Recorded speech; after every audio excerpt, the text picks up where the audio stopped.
Hey yo, what's good y'all? It's Stinger, collector of various radioactive rocks, and today I'm going to be showing each and every one of you how you can make some absolutely filthy beats in the style of Southside's album Break the Silence. And in today's video we're going to be covering literally everything, ranging from his iconic 808 and hi-hat patterns, his evil melodies, arrangement tricks to maintain energy, and some VSTs and shortcuts you might have never heard about. So without any further ado, the beat that we're going to be going over today sounds a little something like this.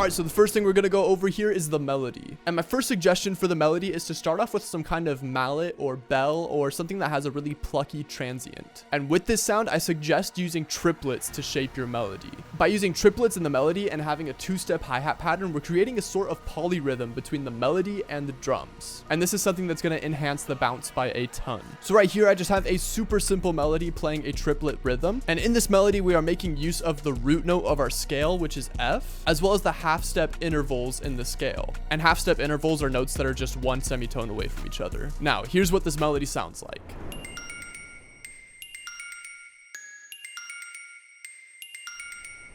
Now, it sounds a little bit odd right now, but we're going to throw down a couple effects to make it fit the beat. The first of which is going to be this free VST, which you've probably never even heard of. And that is going to be Spectral Gate. This is a plugin I've been using a lot for more experimental production, but I found it works really well with trap melodies to add some texture. So this is what it sounds like with the Spectral Gate on.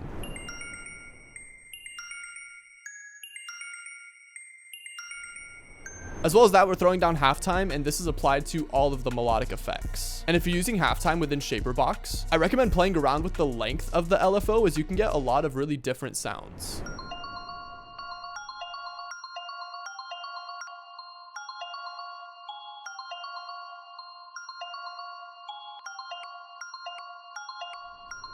There's just a lot of different variations that you can play around with here. The next thing I want to cover for the melody is the importance of mixing acoustic and synthetic aspects. So for the acoustic aspects of this beat, I have down this low piano note, as well as these horns.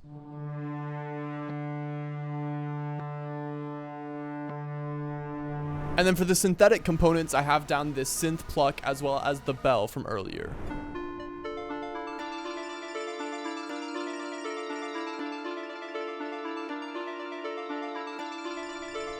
And I already know people are going to ask questions about the effects on that. And all I have down is Portal with the Mangle Smear preset. Now, the final thing that I want to go over in terms of the melody is going to be the use of accents and phrases. Think of it like this. The melody that we have right now is essentially like a skyscraper. We have a solid foundation and it's something cool. But accents and phrases are essentially just like that little needle at the top of the skyscraper.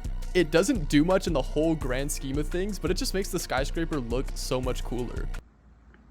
So while your melody might be good on its own, it doesn't hurt to add some accents and phrases and try to make it sound better. So I just have down these custom granular accents. So with that being said, this is what the melody sounds like all together.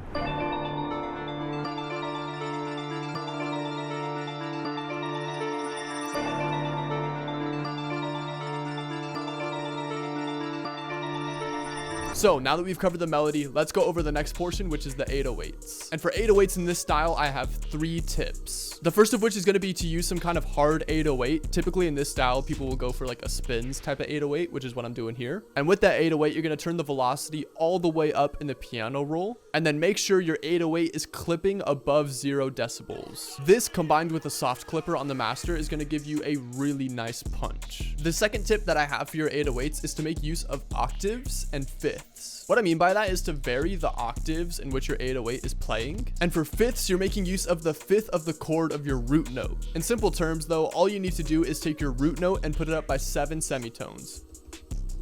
And boom, there you have a new note to play around with your 808s. And the third tip that I have for making 808s in this style is to use rolls and triplets to make them more energetic.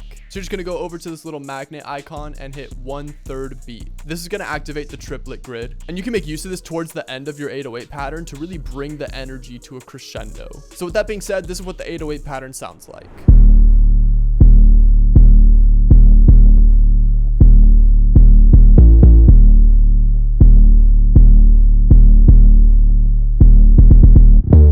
Alright, so now that we've covered 808s, let's go into the next portion, which is going to be hi-hats. And just like the 808s, I have 3 tips for you when making your hi-hats. I just spit on my table. That's really gross.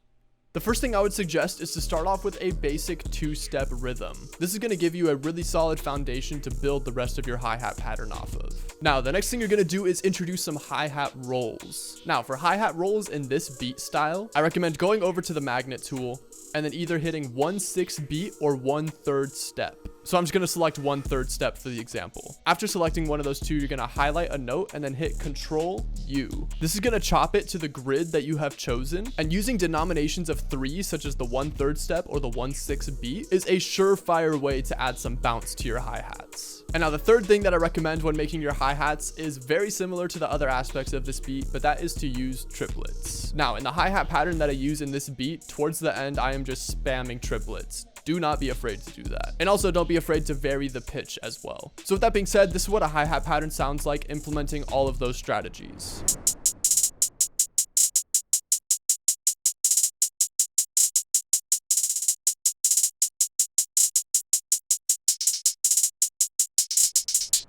And the last part of the drums that I want to briefly mention is going to be the snare. Towards the end of your snare pattern, you're going to want to introduce some rolls. And you're going to use this with the Control U method that I showed you from the hi-hats. And yet again, don't be afraid to go crazy with the triplets. So with that being said, this is what our drums sound like all together.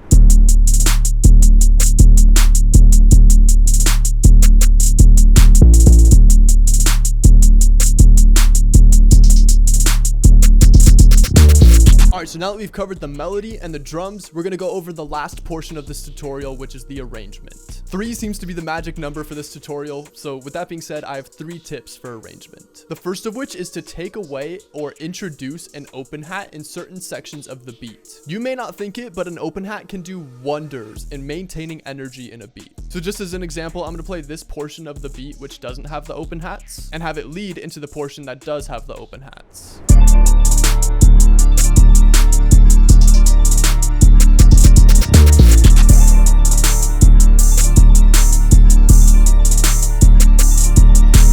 The next arrangement tip that I have pertains to the verses, and that is to cut either the clap or the hi-hat during the end of certain sections of the verse. And this doesn't just pertain to claps or hi-hats, but I found that those are the drums where it works best with. But cutting certain sections of your beat during the verse is a great way to maintain energy throughout your beats. That way the listener isn't listening to the same 8-bar loop repeat over and over again. So yet again, just as an example, this is what that sounds like.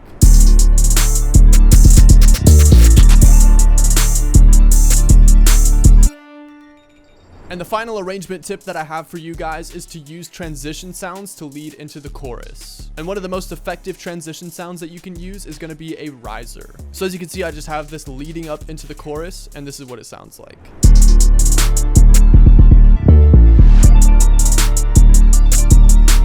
It's something that's super simple, but it makes a difference. And with that being said, that is going to completely cover how to make some dirty and filthy beats in the style of Southside's newest album, Break the Silence. I thoroughly hope you enjoyed this tutorial and learned something new. I know that this was a lot of information, so if you have any questions, please leave them down below and I will do my best to answer them. Also, consider checking out my Patreon, where I post the FLPs to all of my beats in all of my videos, including this one. So if you wanted to study the arrangement, the mixing, the mastering, all that kind of stuff, it's right at your fingertips. And finally, consider subscribing, as I post 1 tutorial a week and anywhere from 1 to 2 sound kits a month. Other than that, that's going to be it. Peace.